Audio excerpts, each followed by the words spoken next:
Good afternoon. We're going to have a news conference here. We're going to talk about the automatic license plate readers here in a second, but we want to give you an update on last night's homicides.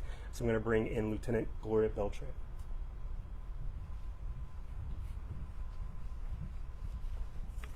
Good afternoon.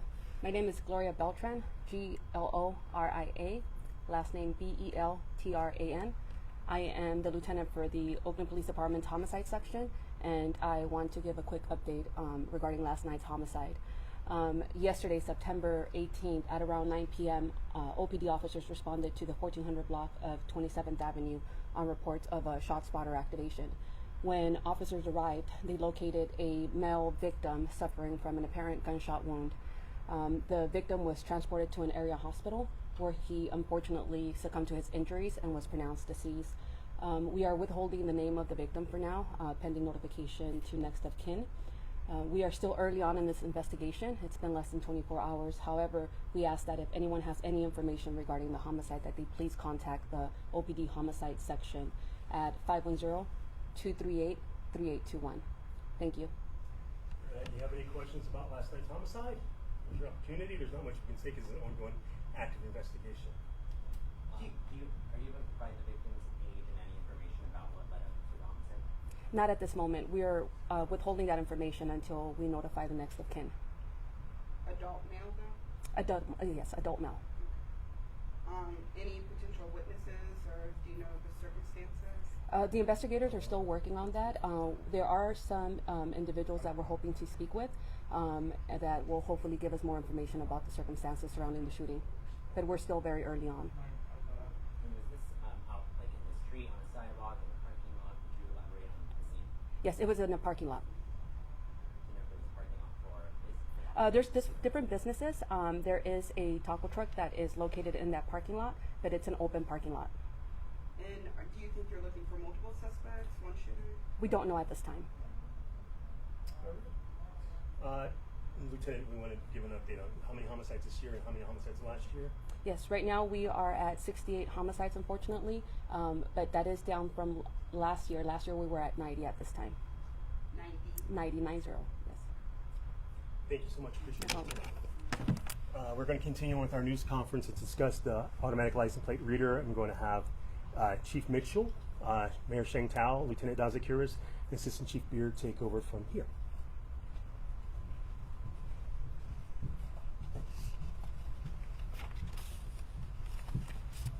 Good afternoon, everyone. Just wanted to give a quick update on where we are with the installation of our flock cameras, our automatic license plate reader cameras, our flock cameras. Right now, to date, we have over 124 cameras that have been installed throughout the city of Oakland. We're going to have another 26 installed by the end of this week, and actually 9 have been installed just today. The goal is to have the 290 flock cameras that we have been allocated installed by the end of October or early November, and the entire 400 cameras, including the ones from the CHP that are going to be on the on and off ramps, will total out to be just over 400 cameras. I asked for Lieutenant Dazakiris to come up here to talk about some of the success stories that we have already seen with the installation of the cameras that are out there right now. So I'm going to turn it over to Lieutenant Dazakiris to talk about some of the success stories. Good afternoon, everybody. I'm Lieutenant Omar Dazakiros, obviously from the Oakland Police Department. First off, I'd like to thank the Privacy Advisory Commission for working with the Oakland Police Department in creating a very successful surveillance use policy surrounding ALPR. I'd also like to thank the City Council for their approval on this use policy. And finally, a big thank you to our community and the partnership that they have with the Oakland Police Department, because just without their partnership, we wouldn't be successful. ALPR is only a portion of this, but with all the hard work that we've created with the partnerships of the community and with ALPR, we have had multiple success stories already. And just to mention a few, we solved a shooting from September 12th of this year. A suspect shot at 8501 International Boulevard, which is the Allen Temple Baptist Church. Fortunately, no one was struck or injured. Through the hard work of the community members and the Oakland Police Department, we gathered video surveillance and overlaid them with ALPR and identified a suspect vehicle. The vehicle was stopped 2 days later, and a suspect was arrested who ultimately confessed to the shooting. A firearm was also recovered. We solved another shooting from September 8th of this year. This was a road rage incident that occurred in the area of 19th Street and Market Street, where a suspect shot at a victim. Again, fortunately, no one was injured or struck. But again, through video surveillance, partnerships with the community, and overlaying it with ALPR, we identified the vehicle quickly. Working with outside agencies such as Newark PD, they located the suspect vehicle 5 days later in their city. A suspect was arrested, and also a firearm was recovered in that incident. On September 6th of this year, a robbery occurred in the 3300 block of High Street. Again, through surveillance and ALPR cameras, we identified the suspect vehicle.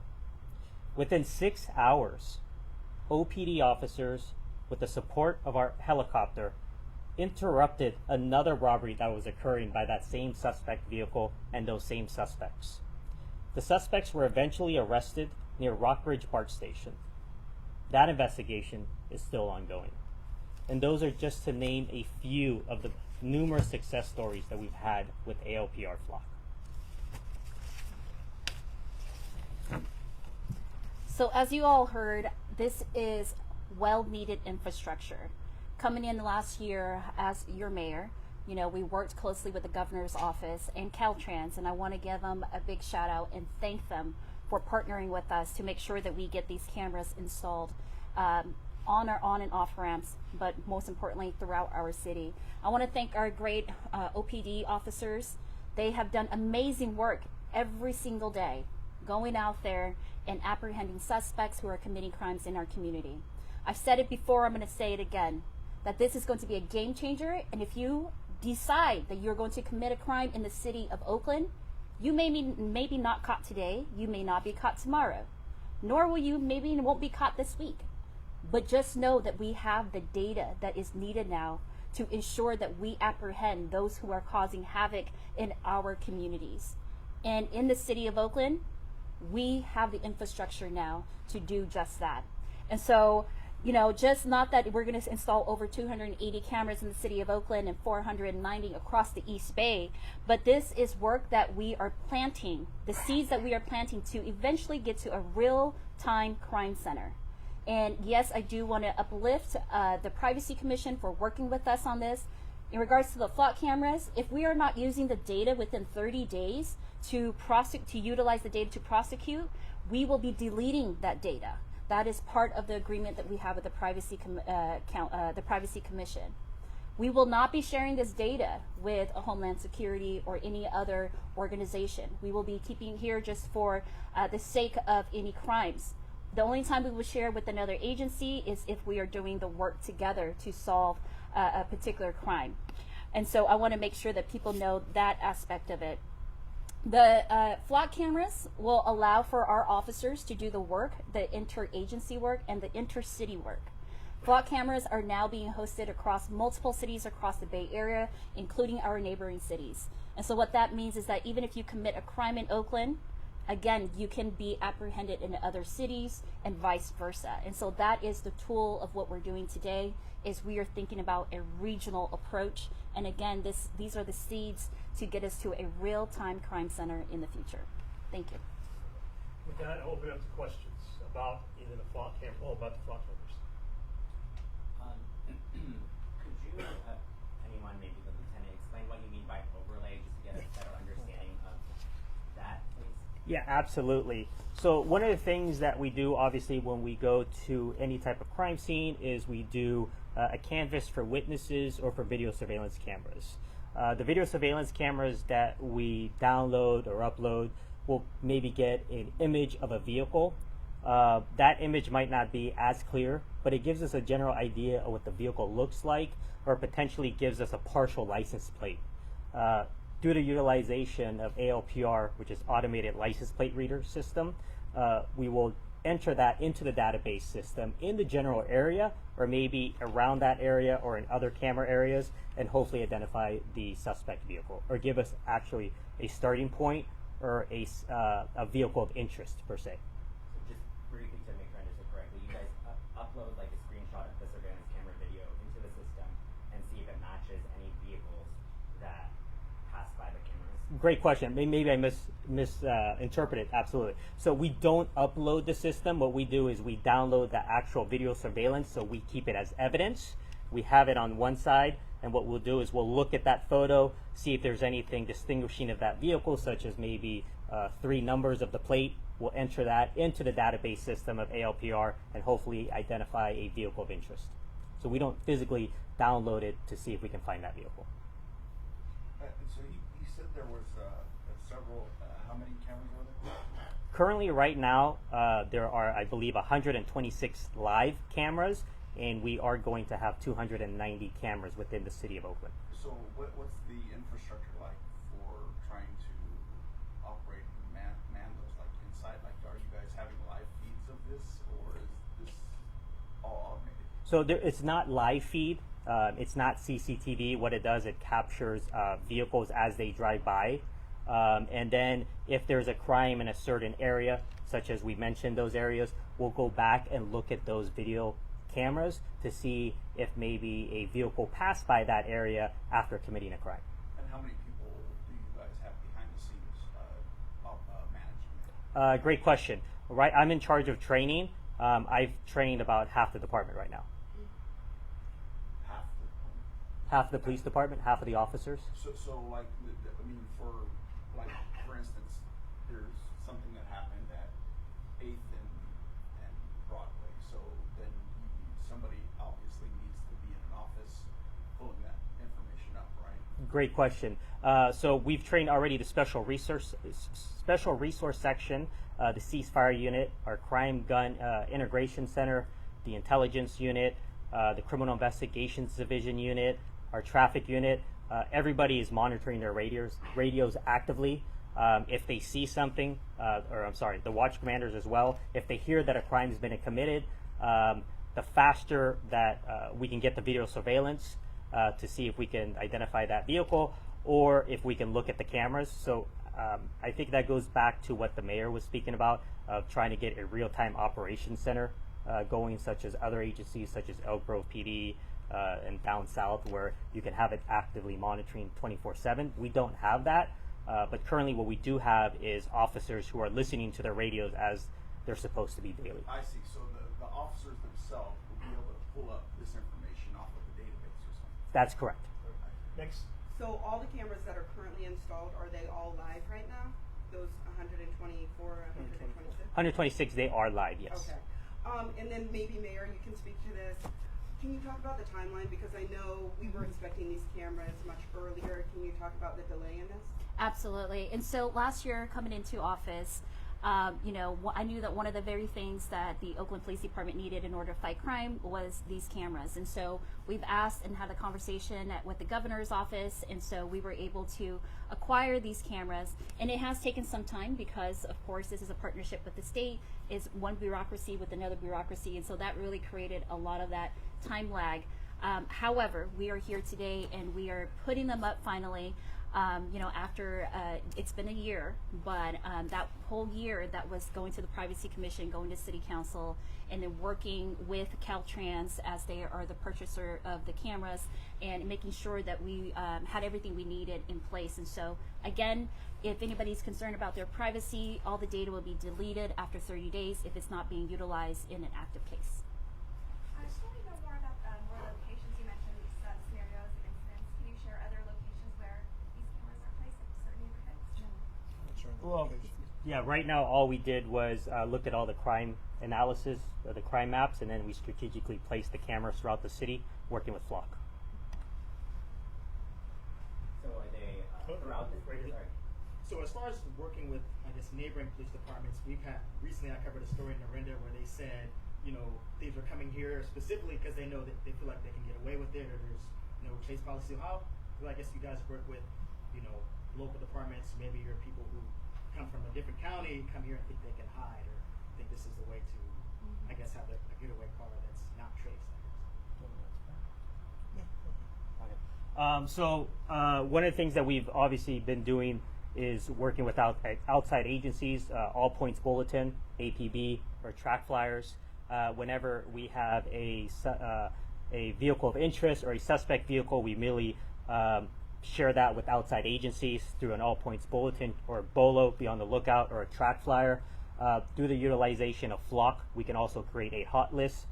So if we know the suspect vehicle, we can input that into Flock, and outside agencies that have access to Flock will be alerted if it goes into their city, and such is similar to us. So I got a kind of second question. I know there was like an online pilot program you guys had as far as like people were able to report crimes or kind of stolen cars, and supposedly manpower was the reason why that was hard to keep that program going. So is there maybe a concern about that at all, but possibly not having the manpower for that? So when Assistant Chief Jones was here, we were trying to think outside of the box, and Assistant Chief Jones was able to do I believe it was only a one-day pilot, to see if people would actually utilize the system. Obviously, it only works if there is somebody behind the screen monitoring it live.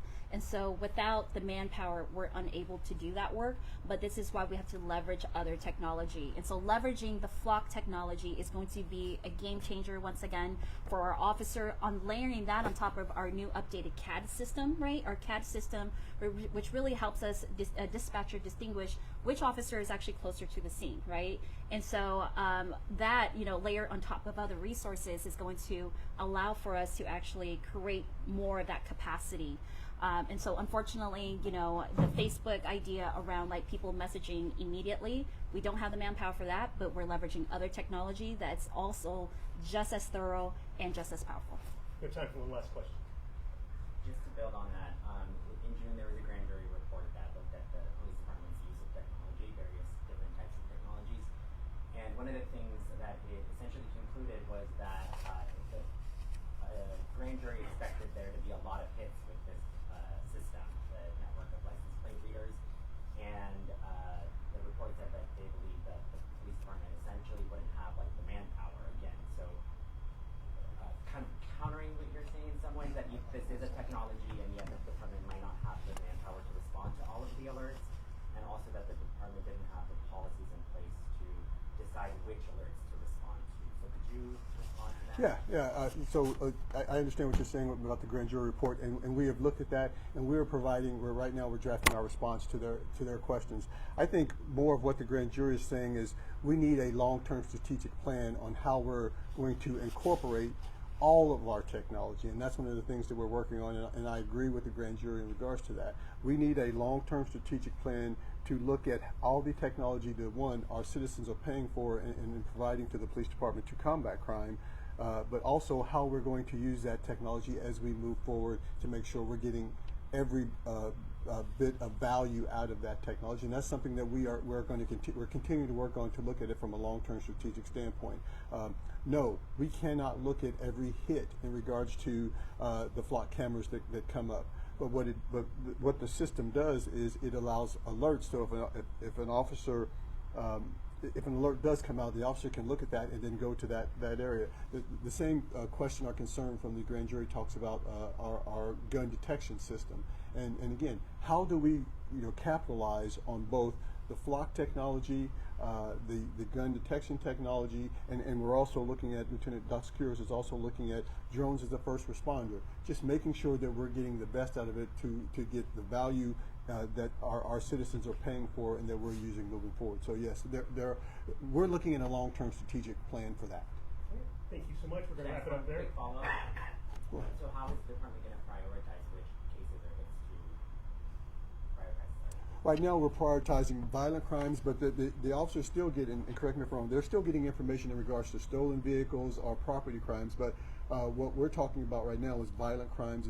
And again, I think you asked the question, when a crime occurs, when he's talking about that overlay, but he's going back and saying, what cameras in that area in regards to entry and exit routes can we look at to see if that happened?